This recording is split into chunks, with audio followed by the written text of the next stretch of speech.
Nori pasyvių pajamų? Good, noriu ir aš. Pasyvios pajamos yra vienas iš tų dalykų, kurio tikriausiai nori kiekvienas ir visi. Paklausi draugo, paklausi mamos, paklausi močiutės, ar nori pasyvių pajamų, kur tau praktiškai daryti nieko nereikia, bet pinigai tau krenta atgal į sąskaitą, nes kažkada priėmei teisingus sprendimus. Ir šiandienos mano video tikslas yra pristatyti savo pasyvių pajamų portfelio formavimo strategiją, žingsnius, kuriais aš einu planuodama savo pasyvių pajamų portfelį, kurį startuosiu ir pradėsiu nuo nulio. Noriu pasidalinti visų procesų, nes esu tikra, kad didelė dalis žmonių yra susidomėję dividendiniu investavimu, galimybę generuoti pasyvias pajamas per akcijų biržą, per vertybinių popierių brokerį, tiesiog nežino, nuo ko pradėti. Nežino, kokie yra pirmieji žingsniai, nežino, kokios gali būti preliminarios sumos. Noriu pažymėti, kad visa tai, ką jūs matote šitam video, nėra investavimo rekomendacija. Tai yra mano patirtis ir mano praktika, kuri gali padėti jums suprasti, kur ieškoti informacijos, į kokius klausimus savo atsakyti, tiesiog gali padėti priimti informuotus sprendimus. Tai jokiais būdais nekartokit ir nekopijuokit to, ką darau aš. Geriau uždavinėkit klausimus, per edukaciją aš galėsiu jums padėti juos atsakyti ir galėsit patys dar papildomai pasiedukuoti kitur tam, kad galėtumėt iš tiesų priimti jums patiems geriausius sprendimus. Tai, kas tinka man pagal mano dabartinę situaciją, net nebejoju, kad netinka niekam kitam, nepaisant to, kad gali atrodyti visaip, ar ne? Tai savo kanale stengiuosi kalbėti kuo paprasčiau, kuo aiškiau apie investicijas, apie investavimo galimybės ir noriu parodyti, kad investuoti gali kiekvienas. Nesvarbu, ar tu esi mama, ar tu esi tėtis, ar tu esi tiesiog jaunas studentas, kuris nori įdarbinti savo atliekamus pinigus iš tų daugybės visų papildomų veiklų, kuriamis tu užsiemi. Tikrai auditorijos neapriboju. Mano didelis tikslas iš tiesų yra paskatinti ir moteris investuoti, bet vyrai, žiūrėdami mano kanalą, tą gali padaryti patys. Kviečiu sekti, prenumeruoti mano kanalą, spausti like po video, jeigu tema atrodo aktuali. Ir jeigu nori, pasižvalgyk po daugiau mano video, kuriuos rasi pas mane videotekoje, sudėtus į playlistus. Ir jeigu atrasi kažkokią aktualią temą, tai būtinai komentuok apačioje ir aš pasistengsiu padaryti video apie tai. Pirmas dalykas, kodėl apskritai aš pasirinkau daryti pasyvių pajamų portfelį, susikurti tokį, kadangi šiuo metu turiu tik tais augimo portfelį, atskirų akcijų ir pasyvaus indeksinio investavimo portfelius, kurie yra pas mane atskirti. Noriu formuoti pasyvių pajamų dividendinio investavimo portfelį. Šiai dienai pasyvių pajamų portfelio tikslas pas mane yra išlaikyti nuoseklumą, kol aš sukaupsiu tokią sumą ir galėsiu dividendais gauti po 100 pinigų atgal į savo sąskaitą. Ką aš darysiu su 100 pinigų? Aš juos reinvestuosiu atgal į savo augimo portfelį. Taikysiu dividend waterfall strategiją, apie ją papasakosiu šiek tiek daugiau, jeigu bus įdomu, tai būtinai parašyk komentare, kad šita tema plačiau tau būtų įdomi ir važiuojam toliau, neapsistojant ties kažkuria iš vietų, nes tai yra pirmiausia mano bazinė strategija. Vienas iš dalykų, ką reikėtų būtinai paminėti, tai kad dažnai žmonės tikisi, jog dividendinis investavimas momentaliai atneš mums kažkokias didžiulės grąžas. Tai dabar šito tikėtis nereikėtų. Realiai, kiek mes galim tikėtis gauti atgal dividendais, tai standartiškai bent jau S&P 500 indekso top dividendus išmokančios kompanijos turi maždaug nuo 5 iki 7% tą dividendinį pajamingumą. Maždaug tiek ir aš tikiuosi, galbūt pas mane bus keletas kompanijų, kurios moka didesnius dividendus, bet visumoje nuo 5 iki 10% yra mano tikslas. Galit patys įsivaizduoti ir paskaičiuoti, tai kada aš sugeneruosiu tą 100 eurų pasyviomis pajamomis. Plius ne visi dividendiniai pasirinkimai dividendus išmoka kiekvieną mėnesį. Mes galim juos gauti kas ketvirtį, kartą per metus, kartą į pusmetį ir panašiai. Apie konkrečius savo pasirinkimus pasidalinsiu kitose video, nes nenoriu visko suplakti į vieną. Į ką aš investuosiu iš esmės, tai investuosiu į REITs.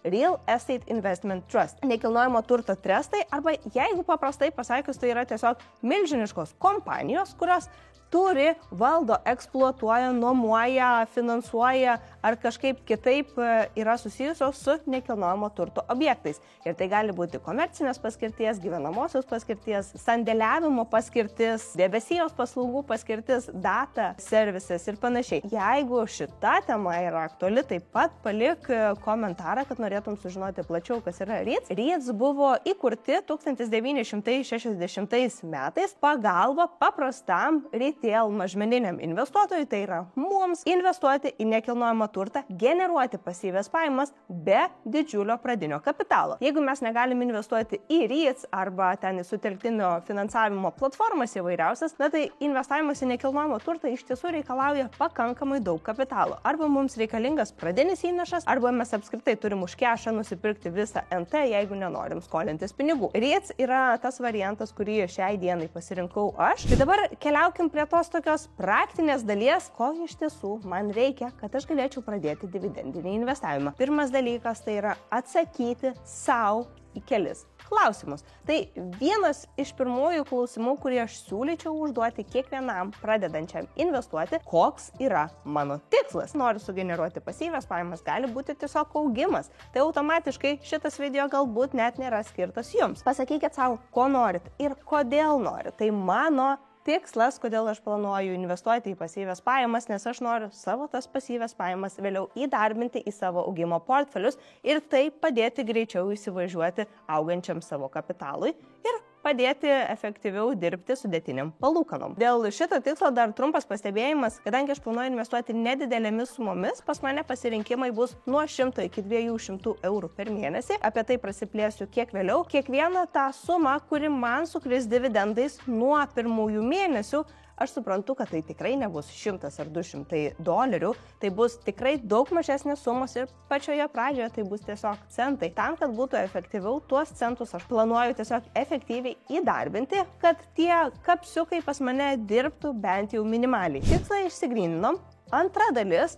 Koks yra planuojamas laikotarpis? Kiek laiko aš planuoju investuoti? Ar aš noriu investuoti tik metus, nes turiu didesnės sumas ir noriu pasiekti konkrečią sumą pasyviamis pajamomis? Ar aš investuosiu ilgą laiką, kol periodiškai, nuosekliai galėsiu turėti tą pasyvių pajamų srautą, kokį iš tiesų noriu? Šitus klausimus iš tiesų net tiesiog rekomenduoju užsirašyti, pasėdėti prie jų ir atsakyti į viską raštu. Trečias klausimas, į kurį siūlau atsakyti savo pačiam, kokiamis sumomis aš galiu investuoti. Ir tai yra ypatingai individualu. Nuo tų sumų realiai priklauso ir mano pasirinkimai, į ką aš galiu investuoti, į kiek aš pozicijų galiu investuoti. Mano asmeninis pasirinkimas yra tai, kad aš kiekvieną mėnesį pradėsiu investuoti po 100 arba 200 eurų. Tame tarpe aš nusistatau kaip minimalią sumą 100 eurų, nes mano pajamos yra nepastovios ir yra svyruojančios. Vieną mėnesį aš galbūt suinvestuosiu 200, kitą mėnesį galbūt 300, ketvirtą mėnesį gali būti, kad aš galėsiu suinvestuoti tik savo minimalų tikslą, tai yra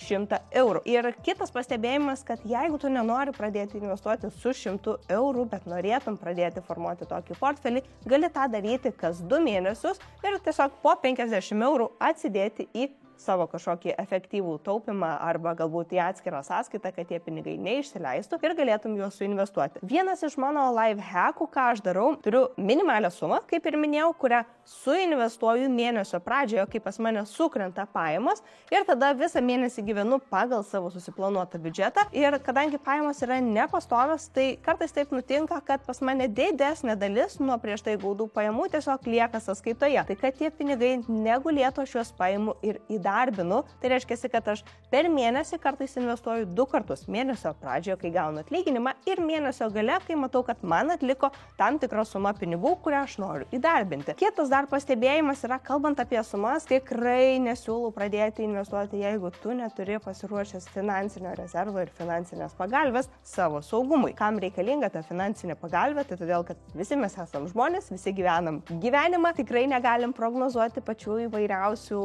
dalykų, kurie mums gali nutikti. Tai mus gali atleisti iš darbo, man gali sugesti automobilis, gali mėnesių susirgti mano vaikas, vadinasi, aš neisiu į darbą, negausiu pajamų ir gali dar N kitų dalykų nutikti, ar ne? Stogas prakiurti gali. Pinigų reikia visur ir visada ir mes jaučiamės saugiau ir geriau, jeigu turim tam tikrą sumą pasidėję kaip finansinę pagalbę. Kaip sako teorija ir iš tiesų praktikoje tai labai veikia, nuo 3 iki 6 mėnesių reikėtų kiekvienam žmogui turėti finansinį rezervą. 3 mėnesių rezervas reikalingas tiems, kurie galbūt neturi vaikų, neturi būsto, kreditų ar ne, ar kažkokių kitų didelių įsipareigojimų, tai 3 mėnesiai turėtų tikrai užtekti, jeigu jūs žinot, kokios jūsų yra būtinos nebūtinosios išlaidos. Dabar tie žmonės, kurie yra su vaikais, kurie turi būsto kreditus, galbūt automobilio kreditus ar dar kažkokių kitokių įsiskolinimų, tai visuomet siūlau turėti bent jau 6 mėnesių rezervą. Vadinasi, turim rezervą, turim tokį kaip stabilumą, ar ne? Jau tada galim pradėti investuoti savo papildomas pajamas, todėl kad investicijos, esu tikra, kad dideliam kiekiu žmonių teko girdėti, visuomet yra susijusios su rizika. Kuo didesnė rizika, tuo didesnis pelnas. Kas yra rizika, aš esu kalbėjusi šitame video, vertė ir volatilumas, kodėl mums svarbu suprasti, kas tai yra. Kviečiu pasižiūrėti, jeigu jo dar nematei, bet jeigu trumpai, tai labai svarbu turėti mintyje, kad investicijos svyruoja, tai vadinasi, kad jeigu aš suinvestuoju visus tos pinigus, kurių man gali prireikti pragyvenimui, kai aš pamatysiu, jog atėjo krizė, jog atėjo recesija ir mano investicijos pasvyravo minus 30% žemyn, didelė tikimybė, kad aš tiesiog supanikuosiu, prisidarysiu nesąmonių, parduosiu savo minusinį portfelio, tai reiškia fiksuosiu nuostolį ir sakysiu, investavimas neveikia ir čia yra ša. Kad taip nebūtų, turėkit finansinę pagalbę ir tuomet papildomus pinigus investuokit. Išsigryninkit sumą, kurią galit savo leisti. Ketvirtas dalykas, kurį siūlau išsigryninti, tai tiesiog paimti ir savo pasakyti. O kas bus, jeigu ateis ta krizė, apie kurią minėjau? Gerai, turim finansinę pagalbę, bet o kas nutiks su mano šitų portfeliu, jeigu staiga kompanijos nuspręs sumažinti savo dividendus. O taip gali nutikti, ar ne? Nepaisant to, rinksimės kompanijos, kurios tikrai ilgą laiką išmoka dividendus ir atrodo tvariai ir patikimai, bet gali būti, kad jos pradės mažinti dividendus, na ir mes nugrūsim nuo viso šito savo plano, nurėdėsim, neteksim motivacijos ir viskas. Tiesiog siūlau išsirašyti savo planą, savo tikslus ir suvokti, jog dividendai gali sumažėti, gali nutikti įvairiausių dalykų, jog kompanijos vertė gali sumažėti, ar ne? Ir mūsų investicijų vertė tuo tarpu pakris žemyn kažkuriam laikotarpiui. Labai gerai yra šitus tikslus išsirašyti, nes kol viskas gerai, tai tol viskas gerai. Ir visi užsihypinę norim investuoti ir laukiam pasyvių pajamų, bet kai nutinka korekcijos, nutinka krizės ar recesijos, labai gerai yra paimti ir atsiversti tą lapelį, kur aš užsirašiau savo tikslus ir savo norus ir paskaityti ir suvokti, kad iš tikrųjų recesija, krizė arba taip vadinama meškų rinka, kai akcijų rinka krenta žemyn, jinai, tarkim, remiantis Fidelity duomenimis, trunka iki 19 mėnesių. Mediana, atmetus kraštutinumus, realiai 19 mėnesių trunka ta vadinama meškų rinka. Kai akcijos atsigaudinėja, kai rinka atsigaudinėja ir ima kilti, tas trunka ženkliai daugiau. Ir Fidelity duomenimis realiai bulių rinka prasideda ir tęsiasi maždaug 3,5 metų. Tai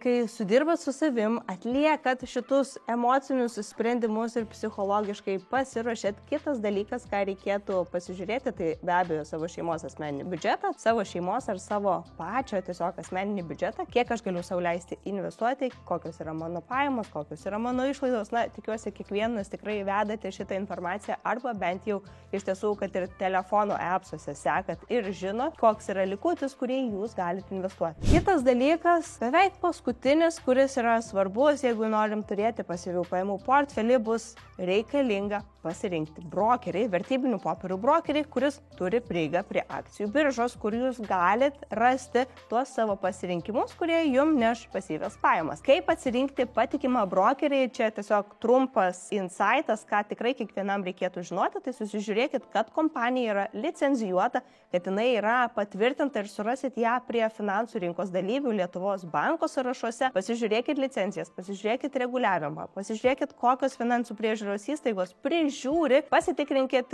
visus kitus jums svarbius dalykus ir tiesiog paprasčiausiai atsidarykit sąskaitą. Atsidaro sąskaitą ir vienintelis žingsnis, ką dar reikia padaryti, persiveda ten pinigų ir nusiperkat savo pirmąją investiciją, kuri generuoja pasyvias pajamas. Manau, kad ir taip aišku pasidarė, kad visas šitas pasiruošimas pasyvių pajamų portfeliui yra daugiau emocinis dalykas, labiau mano sprendimo priėmimas, kad aš noriu gauti pasyvias pajamas, aš žinau žingsnius, ką aš darysiu, aš žinau, kur aš ieškosiu informacijos, aš žinau, kokį instrumentą aš renkuosi pasyvių pajamų generavimui ir viskas, atsisėdu, paimu ir padarau. Tai nėra taip sudėtingai ir niekas kitas už mus beje šito nepadarys. Visi dideli tikslai, kad ir kokie grand ir milžiniški jie būtų, yra pradedami siekti nuo pirmo mažo žingsnelio. Tai labai tikiuosi, kad šitas video padės tau žengti tą pirmą mažą žingsnelį arba bent jau atsakys į labiausiai rūpimus klausimus susijusius su pasyvių pajamų